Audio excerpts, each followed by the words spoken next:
wabarakatuh. Selamat datang di dunia bahasa dan sastra bersama saya, Ibu Sandra. Anak-anak, apakah kalian pernah menonton iklan di televisi?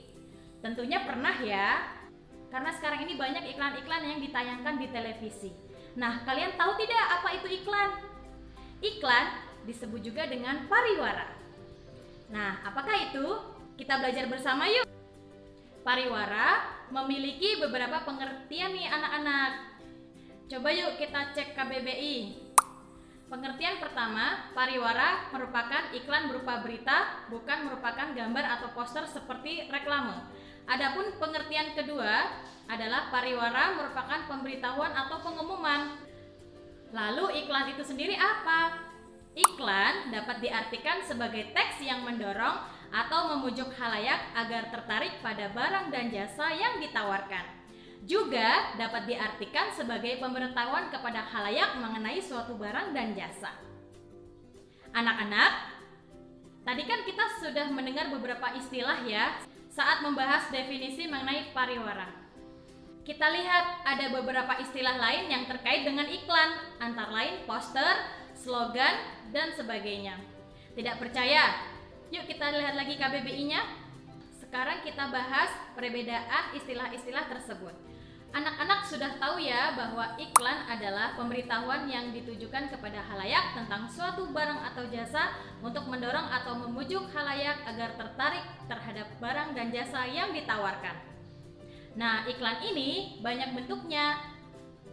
Ada yang berbentuk audiovisual, gambar, dan tulisan. Lalu, apakah sama dengan poster dan slogan? Poster adalah kata-kata bergambar yang dipajang di tempat umum. Ini merupakan istilah yang paling dekat dengan iklan karena sama-sama berisi pemberitahuan tentang ide, hal baru atau hal penting kepada khalayak. Hal yang menonjol dari poster adalah gambar. Lalu apa itu slogan? Slogan yaitu perkataan atau kalimat singkat yang menarik yang digunakan sebagai dasar atau prinsip suatu organisasi atau perusahaan yang membuat slogan tersebut. Apakah kalian pernah mendengar kalimat-kalimat berikut?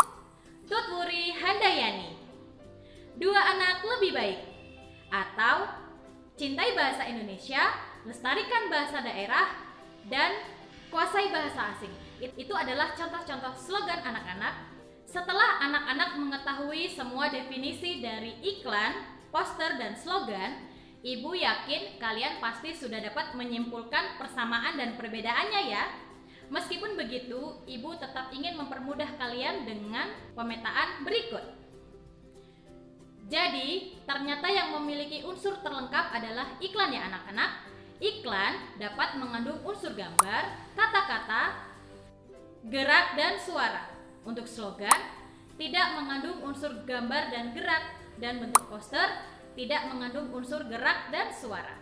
Sebagai tambahan, iklan dapat disampaikan dalam bentuk perpaduan antara poster dan slogan ya anak-anak. Fungsi iklan. Dewasa ini fungsi iklan sangat spesifik dan berkembang loh, sesuai dengan masing-masing bidangnya. Misalnya dalam bidang perdagangan. Bagi perusahaan komersial, iklan berfungsi untuk menjual produknya, baik itu barang atau jasa.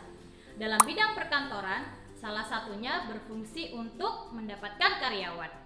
Nah, bagi bidang pemerintahan, iklan ini berfungsi untuk menyebarkan informasi dan memberikan layanan kepada masyarakat. Bagi perorangan, iklan juga bisa berfungsi untuk memperjualbelikan barang pribadi. Banyak sekali bukan fungsinya? Tetapi anak-anak, tahukah kalian bahwa secara umum ada kesamaan dari beragam fungsi iklan, yaitu sebagai sarana untuk mengomunikasikan pesan, baik yang bersifat komersial, sosial, maupun pribadi. Baik anak-anak, selain berfungsi untuk menawarkan dan memberitahukan suatu produk, iklan juga dapat mempengaruhi gaya hidup, kebiasaan, selera, hingga jati diri seseorang. Fungsi lain iklan yaitu fungsi informasional dan fungsi transformasional. Fungsi informasional iklan yaitu memberitahukan kepada calon konsumen dan konsumen mengenai karakteristik dan produk yang ditawarkan. Contohnya pada iklan-iklan penjualan produk yang kita lihat. Apakah itu makanan yang dicitrakan enak, minuman yang dicitrakan menyegarkan, dan obat yang dicitrakan menyembuhkan.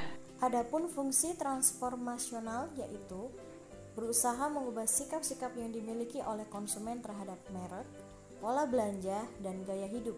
Misalnya, belakangan ini bermunculan banyak aplikasi mulai dari layanan transportasi, belanja, bahkan layanan pendidikan dan kesehatan. Itu juga mengubah pola belanja yang dulunya pembeli harus datang ke penjual, sekarang tinggal pesan dari rumah dan tunggu yang dipesan datang. Nah, anak-anak, sampai di sini dulu pembahasan kita tentang fungsi iklan ya. Untuk video selanjutnya kita masih membahas tentang iklan, yaitu unsur-unsur iklan, jenisnya, dan struktur iklan. Baik anak-anak, semoga kalian bisa paham dengan pembelajaran kita kali ini. Ibu akhiri, kurang lebihnya mohon maaf. Wassalamualaikum warahmatullahi wabarakatuh. Sampai jumpa pada video-video selanjutnya. Dadah!